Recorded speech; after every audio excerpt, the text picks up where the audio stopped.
When my brother Roland looked at my 12-year-old daughter Meadow and said her wheelchair was ruining the family photos, I thought staying silent would keep the peace. I was wrong. 10 days later, 67 photos without my disabled daughter went viral with a caption that destroyed my entire family's reputation, and I was the one who posted them. My name is Gwendolyn Brennan, though most people call me Gwen. I'm 38 years old, a single mother, and I work as a dental hygienist at a small practice in suburban Ohio. For most of my life, I've been the family peacekeeper, the one who smooths things over when tempers flare at holiday dinners, or when my siblings start their petty arguments about who mom loves more. But what happened at our family reunion last summer changed everything. It taught me that keeping the peace sometimes means allowing injustice to flourish right in front of your eyes. My daughter Meadow is the light of my life. She's 12 years old with auburn hair that catches the sun like copper wire and a smile that could power a small city. Born with spina bifida, she's used a wheelchair since she was 3. But if you ask Meadow, she doesn't use a wheelchair. She pilots a purple chariot she's named Violet.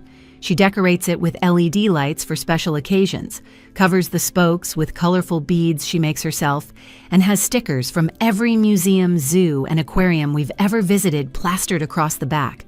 Meadow is an artist, the real kind, not just a kid who likes to draw. Her art teacher, Mrs. Pensky, says she has a gift for capturing emotions in her sketches that most adults never master. Our refrigerator is a gallery of her work. Watercolors of our neighbor's garden, charcoal drawings of her friends at school, and endless portraits of our cat, Whiskers, in various states of mischief. The Brennan family is what my mother Francine likes to call professionally successful. She says it the way other people might say blessed or fortunate, but with an edge that suggests it's not luck, but superiority that got us there. My brother Roland, 42, is a regional sales manager at Hutchinson Industries, one of those Fortune 500 companies that makes parts for things you use every day but never think about. He married Desiree, a former pageant queen turned pharmaceutical rep, and they have 3 children who look like they stepped out of a Gap Kids catalog. My sister Tamara, 35, is a real estate agent who specializes in what she calls aspirational properties, houses that cost more than most people make in a decade. She married her college sweetheart, Jerome, who runs a successful chain of fitness centers. Their twin boys, Atlas and Phoenix, yes, those are their real names, are 7 and already being groomed for athletic scholarships. Then there's my mother, Francine Brennan, 65, recently retired after 30 years as a principal at Lakewood Elementary. She's the kind of woman who irons her jeans and considers appearing in public without lipstick a moral failing. She serves on 4 charity boards and never misses an opportunity to mention it. My father, Douglas, passed away when I was 25, and sometimes I think he was the only one who could soften her sharp edges. The extended Brennan clan includes aunts, uncles, cousins, and their various offspring, totaling 43 people when everyone's counted. We gather every 5 years for a reunion at my parents' lakehouse in Michigan, a sprawling property my mother inherited from her father. It's the kind of place that looks like it belongs in a lifestyle magazine. Wraparound porches, a private dock, and a lawn so perfectly manicured it looks artificial. This particular reunion was supposed to be special. Roland had invited his boss, Mr. Hutchinson himself, and his family as guests, hoping to score points for a promotion to the executive team. Tamara was documenting everything for her social media, where she promotes her real estate business to her 12,000 followers. And Francine had hired a professional photographer, someone who usually did wedding photography for what she called the better families in Detroit. As for me and Meadow, we were just happy to be included. You see, there's always been this unspoken tension about Meadow's disability in my family. They love her, or at least they say they do, but it's a complicated love, the kind that comes with qualifiers and conditions. They love her despite her wheelchair. They include her when it's convenient. They celebrate her achievements, but always with surprise, as if they can't quite believe someone in a wheelchair could win an art contest or make the honor roll. I should have seen what was coming when Tamara texted me the week before. Maybe keep Meadow's chair decorations simple this year? Roland's boss will be there. I should have known when Francine called to ask if Meadow really needed to bring her wheelchair, as if she had any other way of moving through the world. but I believed, foolishly, that family meant something more than appearances. The Brennan family reunion happens every 5 years at my parents' lakeside property in Michigan. It's supposed to be this grand celebration where all 43 family members gather for a weekend of bonding, barbecues, and most importantly, the official family portrait session that my mother treats like a royal coronation. I'd been preparing Meadow for weeks. She was so excited she'd marked off days on her calendar with purple hearts, counting down to what she called the big family party. We went shopping together for her outfit, and she chose a purple dress with silver threading that caught the light when she moved. The dress had a full skirt that draped beautifully over her wheelchair, and she'd spent hours with her hot glue gun, adding tiny crystals to Violet's wheel covers to match. "Everyone's going to love your new purple dress," I told her, as we packed our suitcase the night before leaving. She was folding her clothes with the precision of someone preparing for the most important event of her life. My daughter has this incredible spirit that turns everything into a celebration. She calls her wheelchair Violet and treats it like a friend rather than medical equipment. For this reunion, she'd even created custom spoke guards with family photos from the last gathering, each one carefully laminated and decorated with glitter. "Mom, do you think Grandma Francine will let me be in the front row this year?" Meadow asked, her eyes bright with hope as she placed her art supplies in her travel bag. "Since I'm shorter sitting down, it makes sense, right? I could be right in the middle with the little kids, and everyone would fit perfectly behind me." She'd clearly been thinking about this, planning where she'd position herself for the photos. At the last reunion 5 years ago, she'd been 7 and smaller, easier for them to place on someone's lap and pretend the wheelchair didn't exist. But now she was 12, independent and proud of who she was. The drive to Michigan took 6 hours from our home in Ohio. Meadow spent the time creating a new sketchbook specifically for the reunion, writing Brennan Family Memories 2024 on the cover in her careful cursive. She drew pictures of what she imagined the weekend would look like: cousins playing by the lake, her and Grandma Francine baking cookies, everyone laughing around the big dining table. My phone kept buzzing with texts from my sister Tamara. "Roland's bringing his boss's family as guests. Mom wants everything perfect." The word perfect was in all caps, like a warning siren. Another text came through 20 minutes later. "Maybe tone down Meadow's chair decorations? You know how Roland gets about appearances."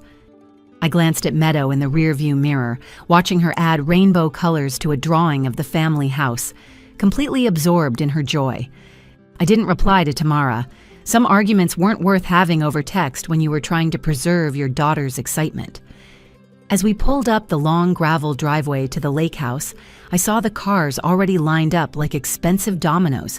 Roland's new BMW, Tamara's white Escalade, various Audis and Mercedes belonging to cousins who'd arrived early. Our Honda Civic looked humble among them, but Meadow didn't notice.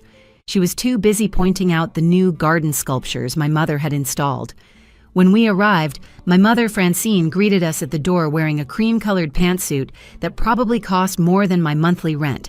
Her smile was perfect, practiced, the kind she'd perfected over 30 years of greeting school board members and wealthy donors. But that smile faltered when she saw Meadow's decorated wheelchair, the purple wheels catching the afternoon sun, the LED lights Meadow had programmed to pulse in a gentle pattern. "Oh, Gwendolyn," she sighed. And in those 2 words, I heard everything she didn't say.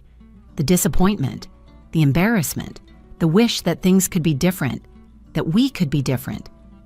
"I thought we discussed keeping things traditional this year." "Traditional?" I asked, helping Meadow navigate the small step into the house while managing our luggage. "You know what I mean," Francine said, lowering her voice as if Meadow couldn't hear her. "Professional, classic. The photographer Roland hired is very high-end. He does the governor's family portraits." Meadow wheeled herself into the foyer, her face glowing with happiness.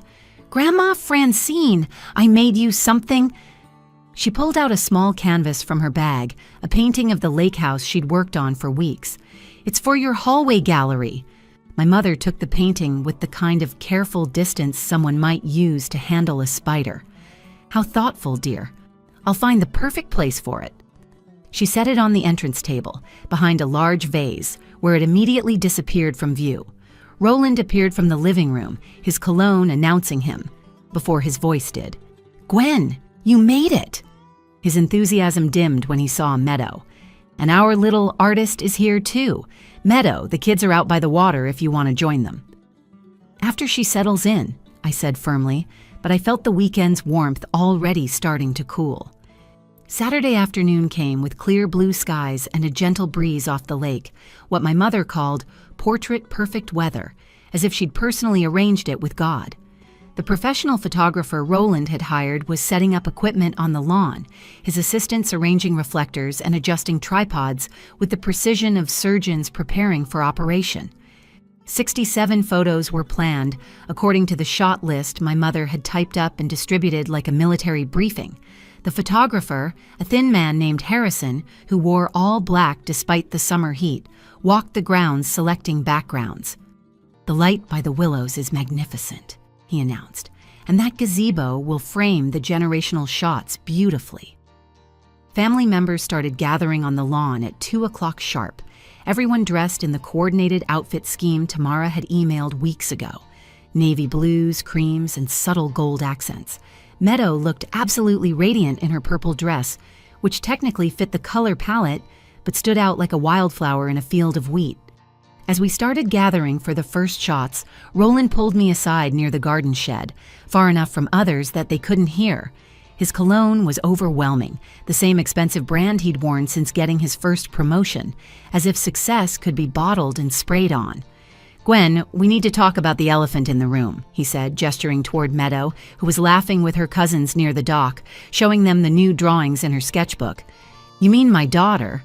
My voice came out sharper than intended, but I didn't soften it. "The wheelchair, Gwen. It's going to be the only thing people notice in the photos. My boss, Mr. Hutchinson, his family is here. These photos are going on the company website for their diversity initiative. We need them to look polished, professional, aspirational." "Aspirational?" I repeated the word like it tasted sour. What exactly about my daughter isn't aspirational? Before Roland could respond, Tamara joined us, her heels sinking slightly into the grass with each step. She'd changed outfits 3 times since lunch, finally settling on a dress that she informed everyone was from a designer you probably haven't heard of.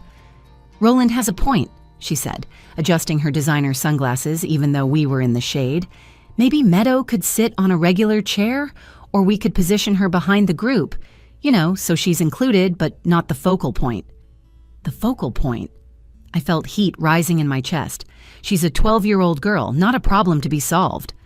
The photographer called out, interrupting our conversation. "Let's start with the grandchildren, please. All the grandkids together." Meadow's face lit up like Christmas morning. She spun Violet around and rolled forward excitedly, positioning herself front and center with her cousins. Atlas and Phoenix stood on either side of her, and for a moment it looked perfect, natural, like what a family should be. That's when Francine, my own mother, walked over with the kind of purposeful stride that meant she'd made a decision. She was wearing her pearl necklace, the one she only brought out for important occasions, and her lips were pressed into that thin line that had terrified students for 3 decades. "Meadow, sweetheart," she said loudly enough for everyone to hear, her principal voice echoing across the lawn. "Why don't you be our special helper today? You can watch everyone's purses and tell us if the photos look good. Harrison needs someone to hold his equipment bag." Meadow's hands stopped on her wheels. "But Grandma, I want to be in the pictures with everyone. I made my chair look extra special just for today." "The photographer says the wheelchair creates shadows," Roland interrupted, the lie rolling off his tongue as smooth as his sales pitches. "It's a technical thing, Meadow. The metal reflects the light wrong and ruins the exposure. You understand. You're an artist. You know how important lighting is." My daughter's face crumbled slowly like watching a sandcastle meet the tide. Her hands dropped to her lap. "Mom?" She looked at me, tears forming in those green eyes that matched mine exactly. "Is that true? Does Violet really ruin the pictures?" 41 family members stood watching. Mr. Hutchinson and his wife were observing from the porch, sipping lemonade my mother had made from scratch that morning. Every instinct in my body screamed at me to fight, to protect my baby, to tell Roland and Tamara, and my mother exactly what I thought of their shadows and technical problems and aspirational aesthetics.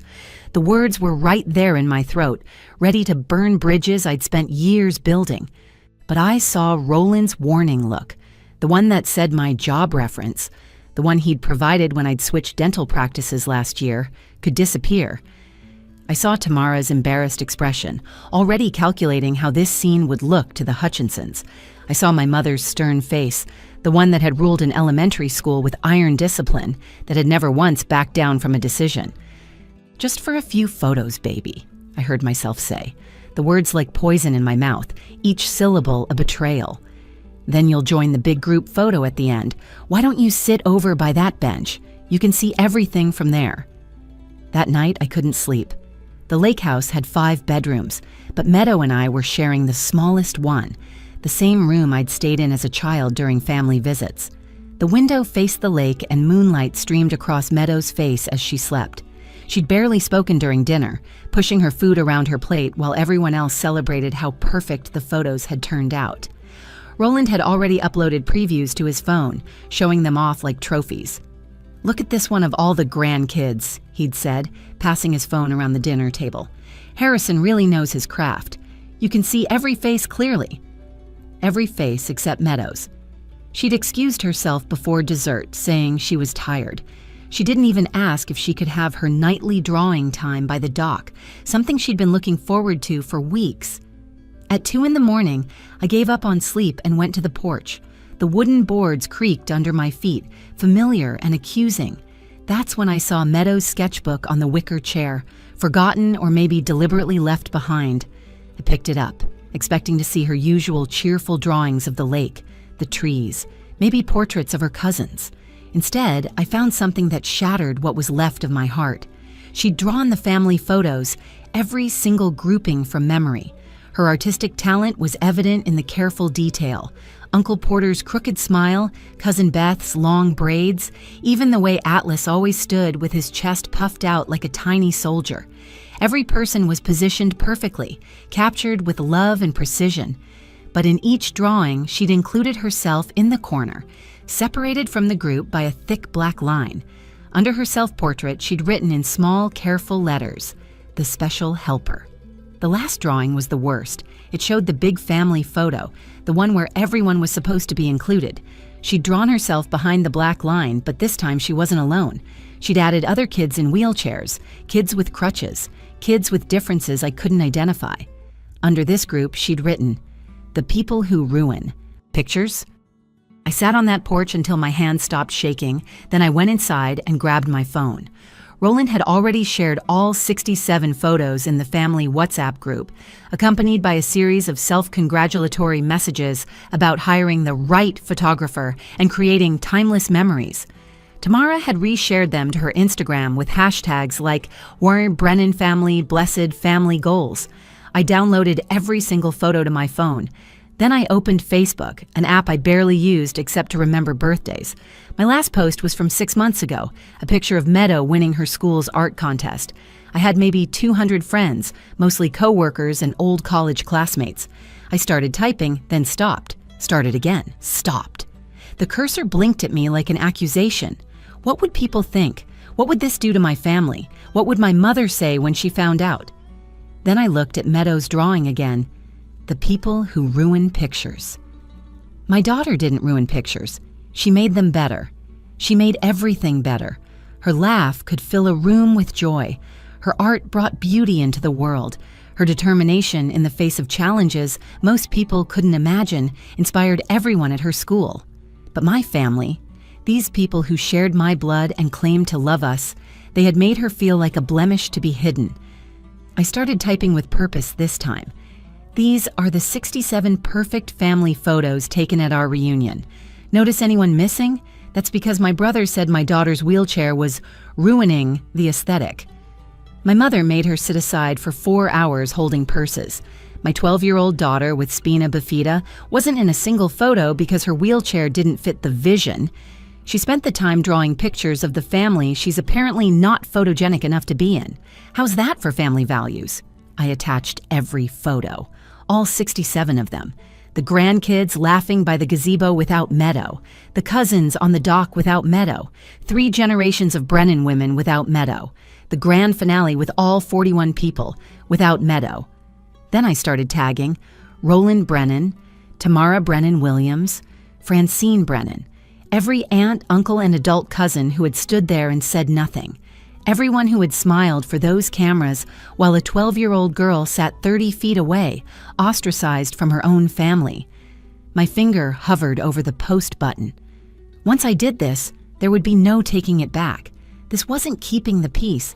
This was declaring war. But peace that comes at the expense of your child's dignity isn't really peace at all. It's just quiet injustice. I hit post at 2:47 a.m., then turned off my phone and went back to bed. For the first time in hours, I slept peacefully, curled around my daughter like I could protect her from what was coming. In the morning, everything would change. But tonight, I was done being the family peacekeeper. I was ready to be the mother my daughter deserved. By morning, my phone was completely dead from notifications. When I finally charged it and turned it on at 7 a.m., the screen exploded with alerts. 847 shares, 2,341 comments, 143 missed calls.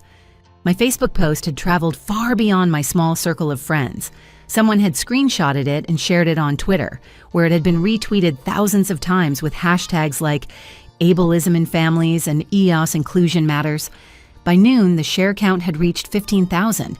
But the real explosion came when Bethany Newcomb, a disability rights advocate with 2.8 million followers, shared it on every platform with a devastating caption. "This is why we need to talk about ableism in families. Note the brother works for Hutchinson Industries, or Hutch Industries, and the mother is retired principal Francine Brennan of Lakewood Elementary. Accountability matters. These are the people shaping your children's futures and making corporate decisions. Do better." The first call came from Roland at 9 a.m. I was sitting with Meadow at the breakfast table, trying to pretend everything was normal while she picked at her pancakes. "Take it down now!" Roland's voice exploded through the phone so loud that Meadow could hear it. "Mr. Hutchinson is calling an emergency board meeting. Do you have any idea what you've done? My career is over. Take it down." "No," I said simply and hung up. Tamara called next, her voice shrill with panic. "You've destroyed everything. My real estate page has 300 one-star reviews. People are calling me a bigot. Someone posted the photos on the local community board. Jerome's gym members are canceling memberships. You need to fix this right now." "The only thing that needs fixing is how you treat my daughter," I replied, and ended the call. Then came Francine, and for the first time in my life, I heard my mother cry. Not gentle tears, but deep, wrenching sobs. "The school board is reviewing my pension. 30 years of service, Gwendolyn. 30 years of dedication to children, and they're questioning if I discriminated against disabled students. The charity boards want my resignation. The local news is outside my house." "Did you?" I asked quietly. "Did I what?" she gasped between sobs. "Did you discriminate against disabled students, or did you just save that special treatment for your granddaughter?" The line went silent except for her ragged breathing. Then she hung up. By Tuesday, our story was on the national news. Viral post exposes family's exclusion of disabled child from reunion photos, scrolled across the CNN ticker. Roland was placed on administrative leave pending a company investigation into whether his attitudes violated Hutchinson Industries' inclusion policies. Tamara lost 3 major property listings when clients publicly stated they couldn't trust someone with those values to handle their biggest investment. Francine was asked to resign from all 4 charity boards, including the Children's Hospital Foundation, where she'd served for 15 years. But the most unexpected call came from Mr. Hutchinson himself on Tuesday afternoon. Meadow and I were still at the lakehouse, though everyone else had fled Sunday morning. His voice was different from what I'd expected, older and somehow sad. "Mrs. Gwendolyn, I need you to know I'm appalled beyond words. I have a nephew with cerebral palsy. He's the light of our family. If I had known what was happening during those photos, I would have intervened immediately. Roland completely misrepresented the situation." "How did he misrepresent it?" I asked, though I suspected I knew. "He told me you preferred Meadow not be photographed due to her condition. He said you were sensitive about her appearance and had requested she be given something else to do. I thought it was strange, but I didn't want to pry into family matters. I should have trusted my instincts. He said I requested it? The betrayal hit fresh, even after everything. He did, and now I'm questioning everything else he's told me over the years. Mrs. Gwendolyn, I'd like to pay for Meadow to have a professional photo session. Just her, with any photographer you choose. And if she's willing, we'd like to feature her story and her art in our company's next diversity campaign, but genuinely this time. Paid, of course, at our standard model rates. The documentary filmmaker who contacted me the next week was even more surprising. Maria Santos had won an Emmy for her last film about educational inequality. We're doing a piece on ableism in families. Meadow's drawings, especially the one from that day with the black line, they tell such a powerful story. Would you both consider participating? When I asked Meadow if she wanted to share her story with the world, she thought for a long moment, her green eyes serious. Only if they film me in violet, she said finally, and I want to say that wheelchairs don't ruin photos. People's attitudes do. Also, can I show my other drawings? The happy ones too?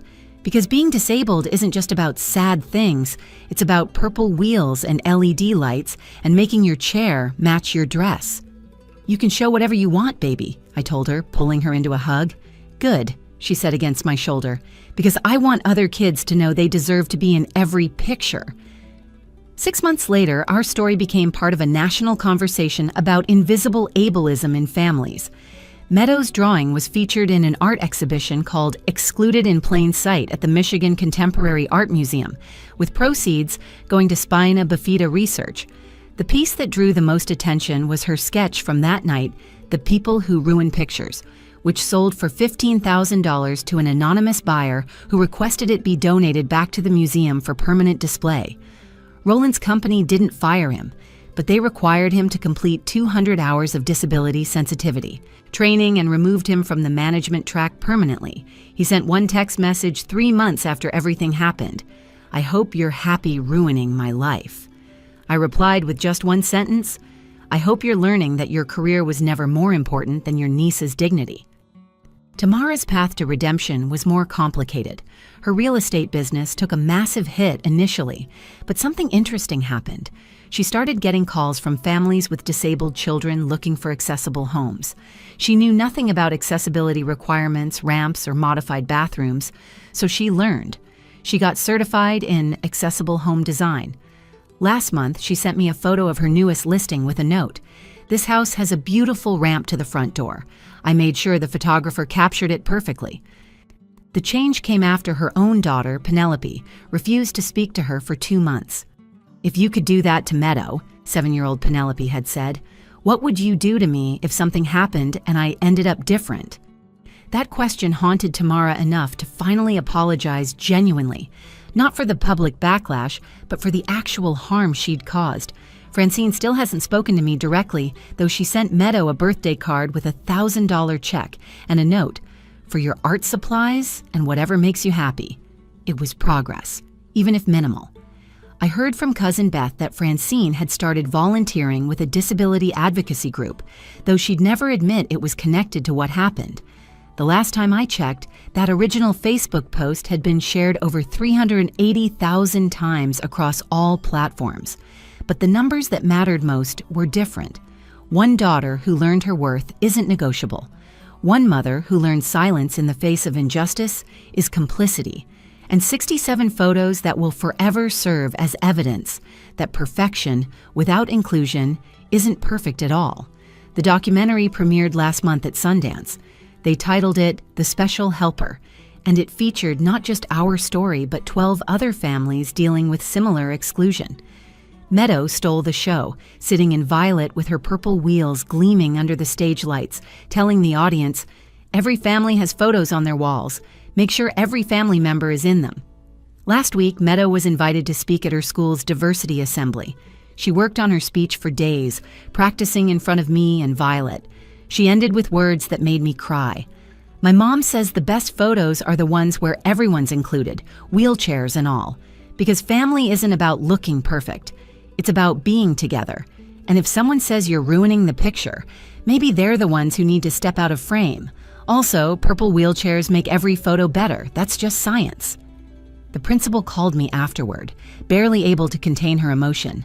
Your daughter just taught 600 students more about acceptance in 10 minutes than we could in a whole semester. We'd like to commission her to create a mural for our main hallway about inclusion, if she's interested. I thought about those 4 hours Meadow sat alone at the reunion, holding purses and jackets while her family pretended she didn't exist, drawing pictures of the family that pushed her aside. Sometimes the most powerful response to injustice isn't immediate confrontation. Sometimes it's strategic truth-telling at the right moment. My family wanted perfect photos to show the world how successful and beautiful they were. Instead, the world saw exactly who they really were, and more importantly, who they chose to exclude. Meadow's business, Too Bright to Hide, has sold over 3,000 wheelchair decoration kits in 6 months. Every order includes a small card with her drawing from that day and the words, "You belong in every picture." She donates half the profits to providing free kits to families who can't afford them. Roland's former boss, Mr. Hutchinson, personally invested $50,000 in her business and features her story in every company diversity training. Last week, a mother from Texas sent us a photo of her daughter's decorated wheelchair at her own family reunion, front and center in every shot. The message read, "Because of Meadow, my family learned to see the whole person, not just the chair." That's the legacy of those 67 photos without my daughter. Thousands of families making sure no one gets left out of the frame again. If this story resonated with you, please like this video and share it with someone who needs to hear it. Leave a comment below about your own experiences with family acceptance or how we can build a more inclusive world. And don't forget to subscribe to our channel for more powerful stories that challenge us to be better. Remember, you deserve to be in every picture exactly as you are.